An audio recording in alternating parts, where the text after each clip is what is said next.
and welcome to the Wednesday Total Soccer Show. I am Daryl Grove, and I'm joined by a man who sadly does not have a 102-year history. It's Taylor Rockwell. Hello. I'm kind of happy I don't. I'm pretty happy to have the 32-year history, such as it is. So we're going to be talking US Open Cup, Dallas' 4-2 win over New England later in the show. But first we're going to talk about a competition which kicked off, the group stage kicked off on Tuesday, which either has a 61 or 24-year history. Okay. So when did the Champions League start for you, Taylor? 1992 or 1955?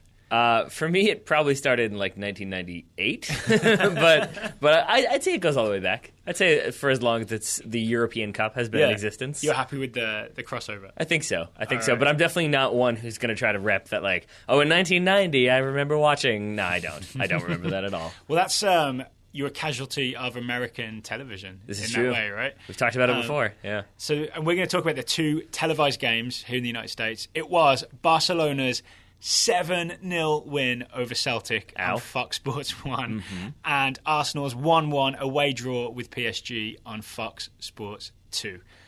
As noted on Twitter, we kind of predicted that Barcelona ass-kicking, right? Yeah.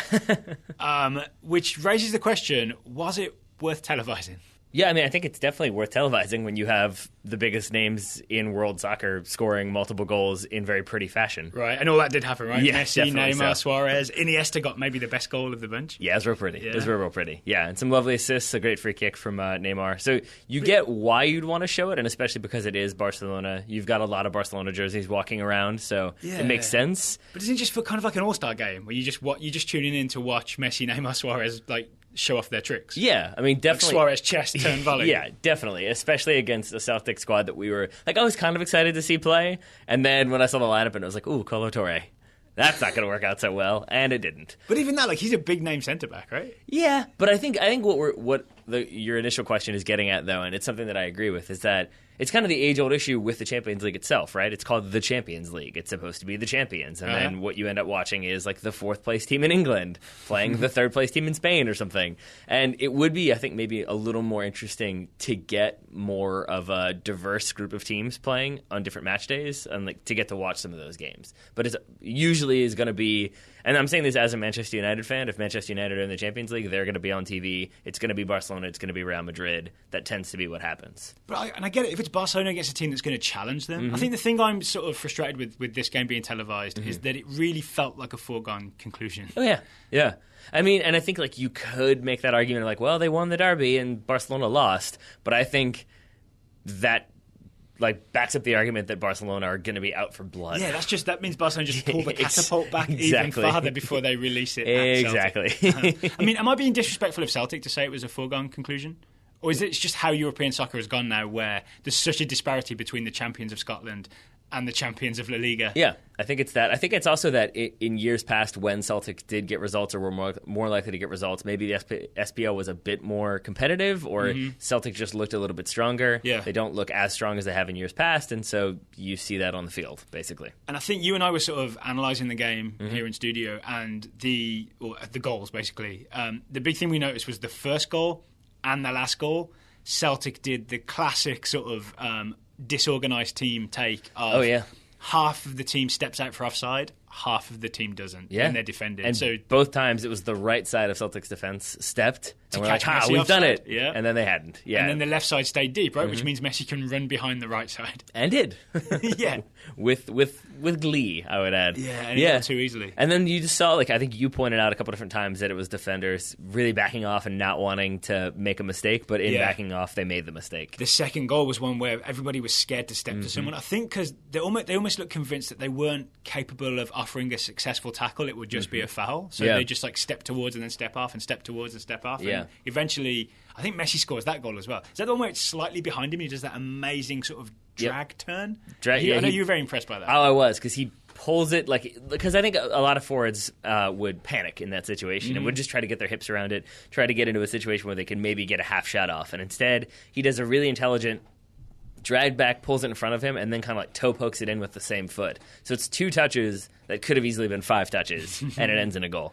And maybe that's why Barcelona are on Fox Sports 1 even when we know they're not going to be offered like a really tough challenge, it's because you do get to see Messi do something kind of incredible. Yeah, I mean, you get to see, all of them. Again, that Neymar free kick was incredible. Suarez's second goal, I think, where he does the chest turn volley near post is great. The Iniesta goal you mentioned is amazing. So it's lovely skill from top to bottom in that team, but we kind of know that, right? Right. And again, I like to think of the Champions League as an opportunity to see those teams that I don't always watch, but then to see the teams that I never watch. And that would be a little bit more exciting, I think, on certain occasions. Not always. Well, over on Fox Sports 2. This is not my hipster way of saying I want to watch like Ludogorets or somebody like that. We've got Fox Soccer Plus. You're welcome to watch Ludogorets anytime you like, buddy. No disrespect. No disrespect. Over on Fox Sports 2, it was PSG hosting Arsenal. Yep. It finished 1-1. Cavani scored inside the first minute. Yep. Alexis Sanchez eventually equalised somewhere like 78th, right, towards the 80th minute. Ends with red cards for Olivier Giroud and, much to his surprise, Marco Verratti.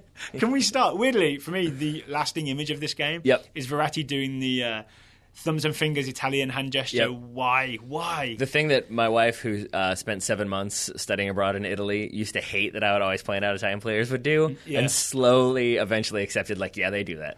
It's just what they do. I think Verratti was justified in doing it here, because I don't understand. It looks like Giroud sort of runs into him, shoulders him to the floor. Right, Verratti goes down, so and then Giroud goes down for... I don't see why he goes down. Well, it's off the ball. So Verratti's played the ball, and then he's basically trying to make a run around Giroud, who had kind of dropped in to defend a little bit, and then Giroud just does that, like, no, I don't want you to go by. So he knocks him to the ground. And then I guess... Little man. I think there's a little man on the end of that. Yeah. And then I think what happens is the referee can kind of see it from behind, so he sees Giroud body Verratti to the ground, and he can't really see Verratti, but then he sees Giroud go down. And I think he just assumes that maybe there's been a little bit of a kick out, there's been a tangle of legs, if one's getting a yellow, the other's getting a yellow.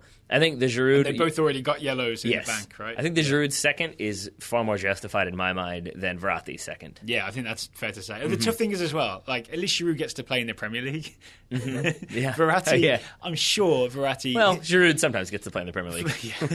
Verratti is, for me, one of the top midfielders. He was in my Champions League 11 draft team. You lost points for that, my friend. I know. I don't care. I really love the little guy. You didn't lose points for Messi and Suarez's 5 goals between the two of them and several assists as well. Are you treating this as a fantasy team? Kind of. That is not what Mr. Becker wanted us to do. I know. Verratti now has to go and play in Ligue 1 and then be suspended. He has to go play in Ligue 1. It's a punishment. But like a game against Arsenal, like a really competitive game against European opposition, is what he's living for, right? Now he's going to be denied that, at least for one game with this suspension, unless he manages to get this overturned. Yes, which maybe he will, although it seems like there's no really grounds for it because the referee was there, called it, obviously saw the incident occur, so I don't think there's any grounds for it to be overturned. But who knows in this modern world of sport. That said, I do love the idea of the Court of Arbitration for Sport like punishing someone by being like, your sentence, 1 season in Ligue 1. like, no, please. Without Zlatan. Yeah, exactly. All right, so... And actually, but you say that, and that did seem to be... Like, that was kind of the weird thing about PSG, is that in seasons past, you have you have David Luiz and you have Zlatan there, and it's just that much more of an exciting thing. As I said, it's an opportunity to watch teams I wouldn't otherwise watch.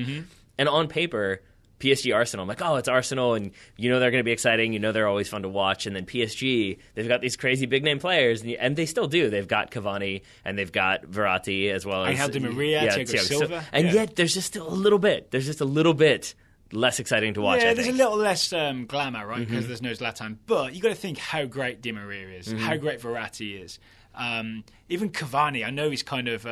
He's not Zlatan, but he did score that first goal inside the first minute. Yeah, and you get an idea that maybe his teammates aren't so in love with Cavani. Yeah. When he scores that goal, he runs off to celebrate. I think only Matuidi goes with him, and everyone goes to celebrate with Serge Aurier, who played that ball into him in the first place. Well, I've just remembered Krychowiak. Right? There's a guy that maybe we didn't pay much attention to when he's at Sevilla, but we saw him for Poland in Euro 2016. We're very impressed with him. That seems like a really smart signing from Emery. Yeah, right? I mean, he brought him with him, right? Yeah. Unai Emery coming from Sevilla, Krychowiak, also shipped over in the luggage, yeah. Well, can we talk about this first goal then, this Cavani goal in the first minute? This Arsenal defence looked in all kinds of trouble, and PSG did the classic sort of short, long to get Aurier. It works, man. Down it works. That right-hand side. It's the reason why you practice it. But I saw Monreal and Koscielny, the entire left half of Arsenal's back four, get sucked up to the halfway line, right? And Verratti saw the gap and thought, I'm putting the ball through there. And weirdly, if you watch it, it looks like Monreal is fully aware of what's happening and is trying to run back. And it might just be one of those situations when he's at full speed and Aurier is just that much faster that he makes it look like Monreal isn't trying that hard. Because I wouldn't even say that Monreal reacts slowly or is, really so sucked out that he can't then get back. Like, he reads the entire developing play. It's just still nothing he can do to be in a position to block that cross coming in. Monreal's the swimmer who had the look up at Michael Phelps. Yeah, exactly. And I guess Aurier is Usain Bolt having that look across as he's crossing the finish line. I was going to say, in the pool? that might not work as well. I was mixing two sports. I liked it, for my metaphors. Good turnaround from Aurier as well. Remember, it was only last year that he was basically dropped and unofficially banned from the team for talking out of school on social media about his teammates. Yes, yeah? Yes. And his coach was the larger one, yeah. So the cross comes in from Aurier, great cross. And because Arsenal's defence is literally all over the place, right? Half's pushed up, half's come back. It's an easy header for Cavani. Yep, yeah. And then it maybe could have been more for PSG, but those don't happen, and instead an Arsenal equalizer happens, courtesy of Alexis Sanchez, who didn't stay on the ground and was rewarded with a goal. That's because he was knocked over and sort of popped straight back up, right? Well, he does his little, exasperated, why isn't that a foul? Yeah. Oh, wait, we're still playing. I'm up. And then he gets up. Is it Iwobi has the strike saved, and then Sanchez is there for not the... And it's such a cleanly taken finish. I don't know who the colour commentator was on Fox Sports 2, and my apologies to them, but the idea that he deliberately hit it into the ground to fool the keeper is, I think, massively inaccurate. I think Sanchez is just kind of snatching at the shot and it accidentally bounces into the ground. No, I'm pretty sure that was the color commentator doubling down. Because on first view, he says, oh, what a clean finish and a lovely take to the side netting. Yeah. And you watch it, and Sanchez's volley goes straight into the ground and bounces up and is in there. And that's why he could have said, actually not hit that well. Or, as he does, say, well, he clearly intentionally hit it first into the ground to get it to bounce. Because it's always going to be a problem for the goalkeeper. The other big game that I was excited about for Tuesday was Manchester City versus Borussia Mönchengladbach. Yes. For two reasons. One, Manchester City looked great in the Manchester derby. Two, Fabian Johnson, US men's national team, playing for Borussia Mönchengladbach.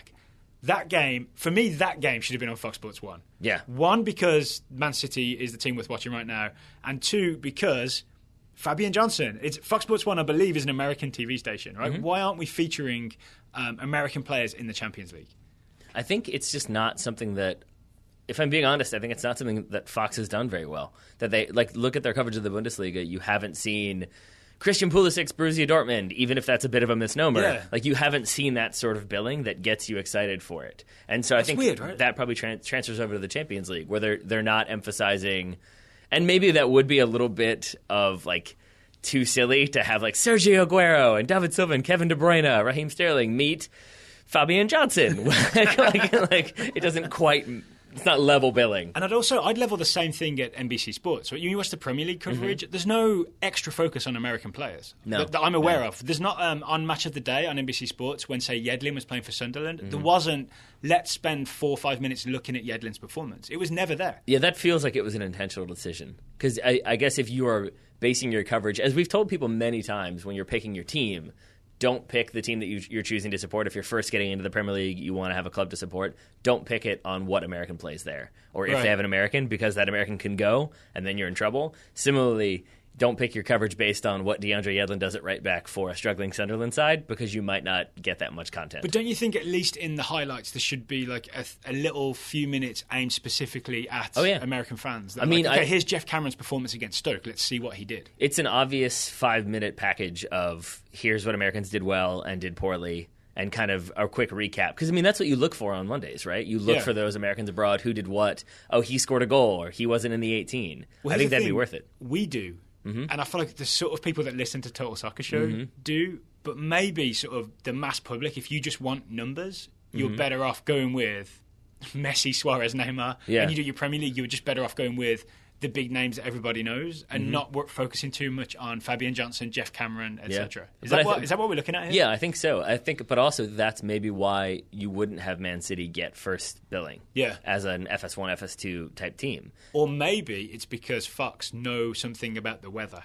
That could also be the case. Here's what actually happened. That game on Tuesday was rained out. Yeah. Man City versus Borussia Mönchengladbach did not go ahead because of the weather in Manchester. Yep. Actually, I could have told you about the weather in Manchester. So that game is instead happening almost right now, right? As we record this show, the game's pushed back a day. So Man City versus Mönchengladbach. We'll be back on Thursday with a look at how Fabian Johnson did in that game. And you mentioned it earlier, Christian Pulisic is starting for Borussia Dortmund today against Legia Warsaw. Yes, but your man, Michael Pazdan, not in that lineup. Not for Legia Warsaw. Yes, it's not an official Champions League game. If Pazdan's not there. Yeah, but it's nice to see. We got 2 Americans playing. It's been a while since that's been the case. Yeah, and we'll have a full report on it on Thursday, right? This coming Thursday. And we tomorrow. had Julian Green looking like a lethal spectator there on the sidelines for Bayern Munich. He stared hard as Bayern Munich scored 5 goals. Yeah, so Green has been, the whole season, he's been wearing number 37, sitting on the bench, waiting for his shot with Bayern Munich. Still hasn't happened. It has to happen eventually. Sure. Keep watching and waiting. Yes. As Green watches and waits, we'll watch and wait, and eventually it'll all come together. Sounds like a plan. All right, there's your Champions League coverage for today. We'll be back tomorrow with more. But there's another thing happened Tuesday night, Taylor. Yep. The US Open Cup. FC Dallas versus New England Revolution. It was the final. It finished 4-2 to Dallas. Here's why I thought of you as I was watching this game. Mauro Diaz basically is at fault for New England's opening goal. New England score after 5 minutes through Juan Agudelo. And we've talked a lot about quicksand games, right, where you make a mistake and things get worse and worse and worse and worse. The game finishes 4-2 because Mauro Diaz has a hat-trick of assists plus a goal from the penalty spot for himself. Right. Diaz had the anti-quicksand game. Sort of. He had a modified quicksand game, I would say, which is that first New England goal, as you mentioned, it comes from a mistake from Diaz. But he tries to force a pass, right? Isn't that he tries to turn and be clever? Yeah, he tries to surprise a pass, but you can't surprise Kofi. Kofi steps and gets it. And so I think that's where he switched his game up a little bit and went from I'm going to do overly elaborate, clever tricks and passes to just I'm going to pick out the smart passes and get that ball through, play the smart through balls, and create obvious opportunities. So you think the mistake informs what he does later? Yeah.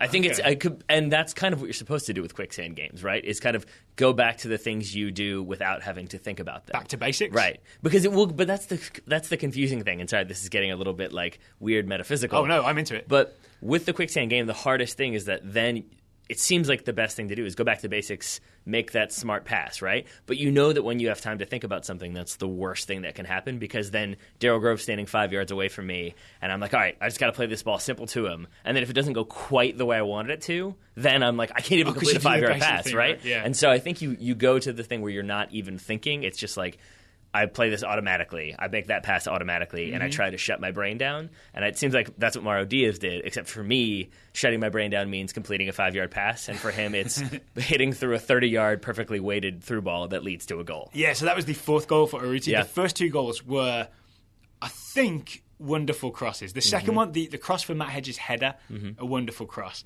The first one, the equaliser, where he sort of crosses it to Max Urruti's feet. I'm not sure whether it's a cross gone wrong that Urruti rescues or an absolutely perfect pick out from Mauro Diaz. This is the equaliser in the 15th minute or so. Yeah, and I know what you mean, because it seems as though the way he usually would hit that ball, it would be a whipped-in bending ball to the back post. And plus, it's a hard pass to receive when it comes high and lands at your feet. Yeah, that's a tough pass to receive, right? Because it potentially has a big bounce on it. Yeah. But if you look at when he picks his head up, he's got 2 players roughly in the box. Yeah. He's got a Rudy where Rudy is, and that's where he plays the ball. And I forget who it is, but he's at the back post-ish with 3 defenders. Right. And I think Mauro Diaz is a smart enough player, and maybe I'm just willing to give him the benefit of the doubt in that I don't think he would just say we'll see what happens. I'll play this ball in. I think it's always going to be more of that won't work. I'm going to check down. That guy's there. I'm going to hit this kind of disguised ball and trust that he can take that smart touch and then finish. I think, it's probably smart to give Mauro Diaz benefit of the doubt. You think? In terms of accuracy of his passes. Okay. And maybe New England gave him too much the benefit of the doubt? Yeah. Well, yeah, because both times I feel like that one he had lots of time to cross. And the second one where he crosses for Matt Hedges' header, he also seems to have a lot of time to cross. And it's kind of a perfect ball, right? Yep. It tempts, who's the keeper? Brad Knighton. Tempts him off his line just enough. Henrico Zone. Yep. Local Richmond player. Yeah, I mean, and that's kind of the brilliance of FC Dallas, is that they have so many really talented players, but at the end of the day, you can always just be create space for Diaz, he'll make things happen, and it makes it really hard to shut down. So the third goal, which is really where all this changes, right? Because it's 2-1, leading into half-time. Then we get extra added time for an injury and added time. So it's like 45 plus 7 is where New England score their third goal from the spot. It's Diaz scores the penalty kick. Yeah. It's Gonçalves gives away the penalty with a very silly grab of the arm on Hedges. Yeah. Which I think is one of those things that you used to get away with, and the game done changed. Is that pretty much what happened? Or here? just got more fierce? Yeah. If you want to go with Slim Charles? Referees got more fierce. Yeah, That's what happened. exactly. But yeah, I mean, but maybe they would have gotten away with it. But for me, there's no reason he should have. I mean, he's just pulling his arm down. Yeah. Like, it's an obvious, oh no, you can jump higher than me. You have better positioning than I do. So tug. And that's exactly what happens, and that's exactly why the foul's given. So there's no crying in baseball, so I've been told. There's no holding hands in soccer. Correct. Except when you're walking out with your young mascot before the game starts. Okay, no holding opposition players' hands in the penalty area. Correct. Yes, that seems like a solid rule. It's not as snappy, but it's definitely more accurate. It's a pretty good head game if you want to go that route. And just because, really, to me, the game's kind of over at that point.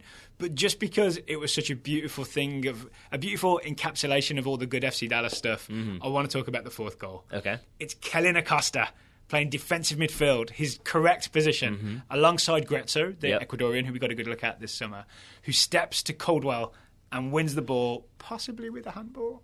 Pretty clearly with a handball? Yeah. But strips Coldwell of the ball, gets it to Diaz. Diaz sort of first-time turn, perfect ball through, Urruti to run onto. Is that the perfect, defensive midfielder does his thing, attacking midfielder does his creative passing thing, forward does his finishing thing. 1, 2, 3. And you've forgotten about the most majestic part of that whole sequence. The celebration. It ends in the. We've tweeted it out. It's the and I didn't notice her. I was looking at there's two different women. One is trying to adjust her different signs that she has. Yeah. And you're like, oh, that's embarrassing for her. And I was like, what? That she couldn't hold her signs up properly? And you're like, you missed the woman I'm talking about. And we rewound, and it was glorious. It's like the arms in the air, wave back and forth, giraffe. DeAndre from Deandra from Always Sunny. The wacky waving inflatable arm flailing tube man. Yep.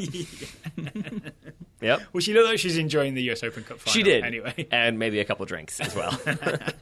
Just FC Dallas, one trophy in the bag. They currently lead the Supporters' Shield standings. There is a possibility that FC Dallas become the first team to take a Major League Soccer treble. And it would be exciting. This was news to me. I'd never thought of the concept of an MLS treble before. I guess because no one's ever done it before, but yeah. I mean, it's a thing where you said that to me, and I was like, Champions League? No. Like some sort of Texas Cup? No. And so I guess it is exciting because it's something that's never been done before, and it's always great in modern sport. But it's also like, how many times? I mean, rarely do teams that win the Supporter Shield go on to win MLS Cup. So I don't know the stats, but I agree. That's why I said rarely. But it's a weird, that's great, but it doesn't necessarily mean that much in the end. It does if you win all three, though. Then there's just no contest that you were the greatest team of 2016. Yeah. But you're right that they've won the double.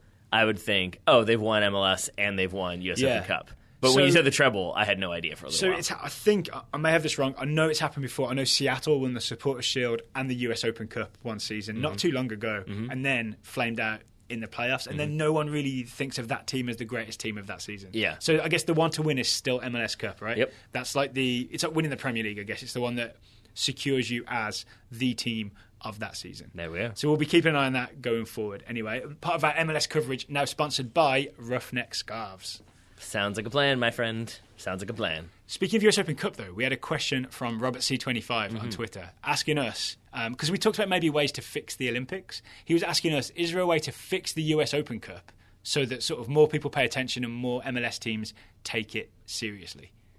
I don't think so. Is my answer to that. Yeah. My feeling too. I enjoyed the US Open Cup last night. I had the sense of occasion. I think the problem is teams don't take it seriously until the end. Yeah. Because there's no motivation to do so early on. Yeah, but it's also look at every other cup competition everywhere else. It's kind of the same thing. This is a global trend, right? People are asking, how can we fix the FA Cup? People are asking, how can they fix every other domestic cup? Because it takes third billing behind continental competition, domestic league, and then you've got the cup. Yeah, so I mean, the biggest thing would be, some sort of financial incentive. Like maybe you get another $1 million added onto the salary cap for the following season. Right. Like if you did something like that where you made it really, really helpful if you win it, then it makes a bit more sense. But outside of that, I think it's always going to be what it is. I looked up the prize money.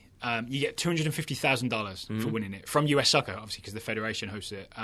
You get $60,000 for being runner-up. The whole team gets $60,000 for being runner-up. It's exciting. The the lower division team, so a lower than MLS team, that goes the farthest in the competition. Sorry, the furthest in the competition, because it's not measured in actual distances. It's $15,000. All right. It's not that much, is it? Really not. None of it's that enticing. So the only thing I can think of is if US Soccer were just like, all right, we got some money lying around. We negotiated Klinsmann down a couple million. We're going to put $3 million on the table as prize money. That's the only way to make it so every team is on it. We're definitely going to put some effort in and try and win this game. And then you'd have to put big prize money on the table for every individual game as well, right? Like you win your third round game, you get $200,000. That would be the only way. It's also not financially smart. Yeah, because I still don't think that that's enough, because the idea of maybe possibly if everything goes your way and results work out getting $3 million, okay. No, that's what I'm saying. Round by round, you should have a financial incentive. Yeah, but I just think it's always going to be, unless you make it some crazy revolutionary approach, it's always going to be, well, we've got US Open Cup, but we're, 9th right now trying to get into playoffs, or 8th right now trying to get into playoffs. Yeah. Then it's always going to be on the back burner while you focus on the regular season. And I kind of feel like, as with all cups, the thing is you just got to take your enjoyment where you can and not worry too much about how it's being perceived and all the other stuff around it, right? Just watch US Open Cup final like Tuesday night and enjoy it while it's on. And it definitely felt like a very zen approach to cup competition. It felt like a playoff final, I would say. Like you could tell that both teams were up for it, that everybody was energized and ready to go, and you could see the two teams, like you got that fiery, not necessarily fouls and like the physicality, but you could see like Lee Win trying to direct traffic and make things happen and being frustrated when it didn't work. And you could see FC Dallas trying to execute and executing properly, and their celebrations when they did execute, more so than just a usual, that the giraffe celebration aside, thank you for that, Daryl, you could see that it had significance to the teams, and that's kind of what makes a game an interesting game. There you go. All right, so congrats to FC Dallas, US Open Cup win. We'll be watching them again this season, I'm sure, at some point. I would venture to say we will. Final segment today, Taylor. The Total Soccer Show Scouting Network. I see 3 titles in front of me. That means we have 3 scouting reports for today. Some of the best young players from around the world being watched by TSS listeners. What we got, Taylor? Up first, we've got a report from Pat Hardy, who's scouting Jason Denayer, the Belgian centre-back who we watched play at the Euros this summer. Is he still officially a Man City player? Yes, I believe he is. I believe he's a Manchester City player on loan to Sunderland, where he has been getting minutes. We'll put it that way. Pat reports the good. Denayer kept a clean sheet, looked decent as a right back, and did well attacking the near post on a corner. The bad for Jason Denayer is that he did not start. They had him at right back, as I mentioned. He only came on in the 75th minute, and they were already 3-0 down, which is how he managed to keep that clean sheet. I feel like the bad is also the good, though, because he's not to blame for any of the goals. Well, Pat says the silver lining is since Sunderland centre-backs were ripped to shreds by Lukaku's 12-minute hat-trick, maybe Denayer gets a shot at his preferred position sooner rather than later. Yeah, so he's done well, because he could have been also on loan at Celtic again, and then he would have been part of that 7-0 disaster with Barcelona. Oof, I say. So I'm going to rename him Jason Denayer Disaster Dodger.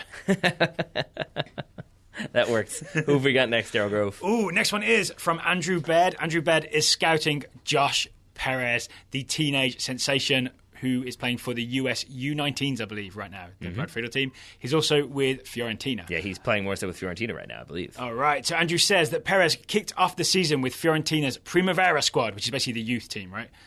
By playing the full 90 and registering 2 goals and an assist in a 5-4 loss to Milan's Primavera side. Yep. I would love to see that game. Perez scored a penalty and a coolly finished 1v1, but Andrew was really impressed with his assist.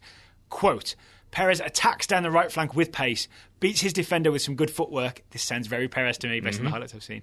And plays a nicely weighted pass to a teammate who knocks it home from about 12 yards. That'll work. Oh, yeah. Imagine that in a US men's national team jersey at the Under-20 World Cup in 2017.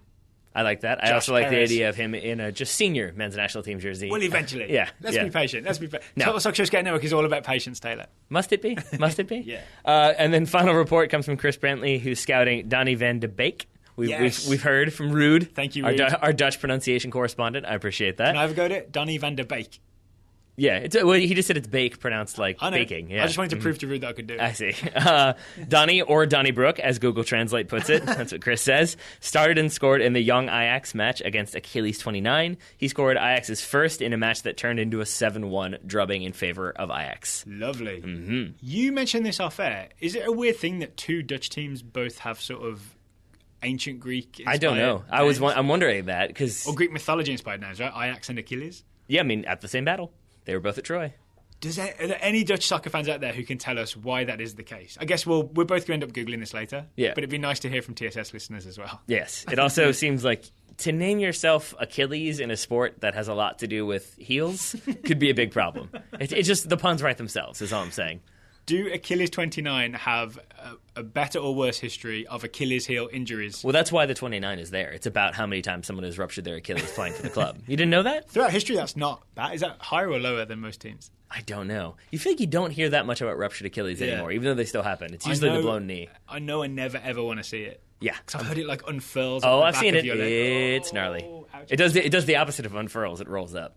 Ooh. Yep. Yeah, I guess the surgeon has to unfurl it back down the back of your leg. And you're welcome for all of our listeners who are now nauseated. I'm cringing. Can we please stop talking about this? Sure. Okay. If you would like to join the Total Soccer Show, Taylor just did the visual. If you would like to join the Total Soccer Show Scouting Network, you can go to totalsoccershow.com/subscribe. It's how we support the show. We ask people to subscribe and support the show financially. And then we give you a young player to scout, and you are part of the network, and you send us reports, and then you get to everyone else gets to find out about the best young players in world soccer and the most cringeworthy medical injuries. Mm-hmm. the best injuries, all the best news. Still getting over it. Yep. All right, Taylor. We'll be back tomorrow to talk Fabian Johnson, Christian Pulisic, and all the other Champions League stars. Taylor Rockwell, thank you for taking the time to talk to me today. Daryl Grove, did you call me Thaler Rockwell? Accidentally, yes. It's a Greek mythology thing. That's fine. Thaler. I guess. Daryl Grove, thank you for taking the time to talk to me today. Thaler of Bonaire. You are welcome. Listeners, thank you for listening, and we'll talk to you again tomorrow.